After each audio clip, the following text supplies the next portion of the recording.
दोस्तों, तो आज के इस वीडियो में हम पढ़ने वाले हैं मीन, मीडियन और मोड, जिसमें हम मीन, मीडियन और मोड को कैलकुलेट करेंगे फॉर अनग्रुप डाटा के लिए। किसके लिए? For ungroup data. ओके, तो चलिए स्टार्ट करते हैं। सबसे पहले हम पढ़ने वाले हैं यहाँ पे मीन। तो मीन एक्चुअली होता क्या है, तो यहाँ पे एक डिफिनीशन दी गई है जिसके अकॉर्डिंग हम बता सकते हैं क्या। Mean is the average of all numbers in a data set. इसका मतलब ये है कि हमारे पास कोई डाटा सेट दिया जा रहा है जिसमें हमको क्या करना है, उन सारे के सारे डाटा सेट को ऐड करना है और जितने नंबर ऑफ डाटा सेट हैं उसे डिवाइड करना है। तो यहाँ पे फार्मूला हम लोग देख सकते हैं। Formula is something like this: mean is equal to sum of all observations divide by number of observation. And here we can take a simple example. Suppose that we have a data 5, 8, 10 and 7. Then easily we can calculate here mean 5 plus 8 plus 10 plus 7 plus 6 divide by कितने number है हमारे पास यहाँ पर? 5, 8, 10, 7, 6, 5. That is overall 5. So the sum of all, that is 36, and number of data, that is 5. Then the average is over here 7.2. Similarly, अगर हम आगे बात करें मीडियन की, तो मीडियन में एक्चुअली क्या होता है? मीडियन का मतलब होता है कि कोई डाटा सेट दिया जाता है, उसकी हमें मिडिल वैल्यू फाइंड आउट करनी होती है। तो डिफिनीशन में हम देख सकते हैं, the median is the middle value of the data when it is arrange in ascending और डिसेंडिंग ऑर्डर। अब हमारा डाटा जो है वो कुछ भी हो सकता है, ठीक है, तो उसको सबसे पहले हमें असेंडिंग या डिसेंडिंग ऑर्डर में कन्वर्ट करना पड़ेगा, फिर उसके बाद ही हम मीडियन को फाइंड आउट कर सकते हैं।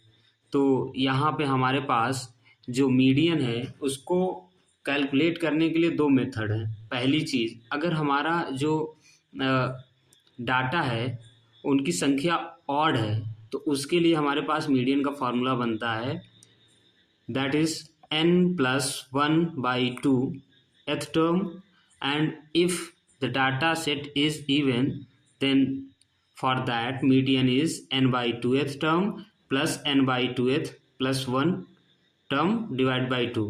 It means कि n/2th term and n/2 plus 1 term का एरिथमेटिक मीन लेना होता है हमको यहाँ पर।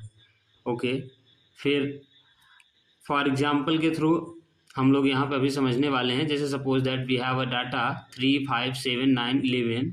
सो अगर मीडियन यहाँ पे फाइंड आउट करना है तो हमारे पास क्या होगा, यहाँ से पहले को, दूसरे को, तीसरे को, चौथे को, यानी फर्स्ट वाले से लास्ट वाले को काटो एंड सेकेंड वाले से सेकेंड लास्ट वाले को काटो, और जो बीच में हमारे पास आया वही हमारे पास क्या हो जाएगा, हमारे पास मीडियन होगा। अब by formula we can also verified it. So formula क्या है? ऑड है तो ऑड के लिए क्या हो जाएगा, हमारे पास क्या है formula, n+1/2, that is what, 5+1/2, that is 3, number 3, that is what. Counting अगर करेंगे तो यहाँ पे हमारे पास आया 1, 2, 3, 4, 5, तो ये 3 नंबर वाला जो हमारे पास आएगा यही हमारे पास क्या हो जाएगा, ये वाला टर्म हमारे पास क्या हो जाएगा, जो थर्ड टर्म होगा वही हमारे पास क्या आ जाएगा, मीडियन हो जाएगा, दैट इज 7। ओके, अब बात करने वाले हम लोग मोड के बारे में। तो मोड की डिफिनीशन क्या है? The mode is the value that occurs most frequently in the data set. इसका मतलब ये कि हमारे पास अगर कोई डाटा सेट है तो उसमें जो वैल्यू सबसे ज़्यादा बार रिपीट हुई है वही हमारी मोड कहलाएगी।